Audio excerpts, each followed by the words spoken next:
বন্ধুরা, আজকের চ্যালেঞ্জ হলো আমাকে 24 ঘন্টা এই মিনি হাউসে থাকতে হবে। আর আমার সময় শুরু হচ্ছে ঠিক 10টা থেকে। কম অন বন্ধুরা, তোমরা প্রতি 4 ঘন্টা পর পর পাবে একটি ছোট গোল্ডেন বক্স। তোমাদের সেটা খুলতে হবে। আমি দ্বিতীয় বক্সটা খুলে দেখি কি লেখা আছে। আর এই সর্বনাশ, এখানে লেখা আছে আমার শরীরটা পুরো ব্যান্ডেজ দিয়ে ঢেকে দাও। এ কেমন শাস্তি! দুজন মিলে আমাকে পুরো ব্যান্ডেজে জড়িয়ে দিল। এখন এই মিনি হাউসে 24 ঘন্টা কিভাবে কাটা? কঠিন ভাবে যেমন তেমন করে 4 ঘন্টা কাটিয়ে ফেললাম। তারপর বলল, তোমার সময় শেষ, ব্যান্ডেজ খুলে দিচ্ছি। এবার পরের বক্সটা খুলো। 6 নম্বর বক্স খুলে দেখি হাতুড়ি দিয়ে পেটানো।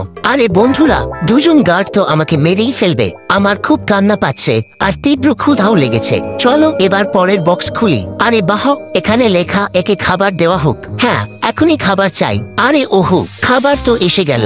আমি আবার 4 ঘন্টা কলমতে পার করলাম। তারপর এলো বক্স খোলার পালা। এবার আমি একসাথে দুটো বক্স খুললাম। প্রথমটাতে লেখা তাকিয়া আর কম্বল দাও। ও বন্ধুরা, অবশেষে একটা কম্বল আর তাকিয়া পেলাম, ঘুমানোর সুবিধা হলো। দ্বিতীয়টাতে লেখা এটাকে সম্পূর্ণ বন্ধ করে দাও। ঠিক আছে, তাহলে একটা মোমবাতি জ্বালিয়ে ঘুমিয়ে পড়ি। উঠুন উঠুন, সকালে আমাকে ডাক দিল।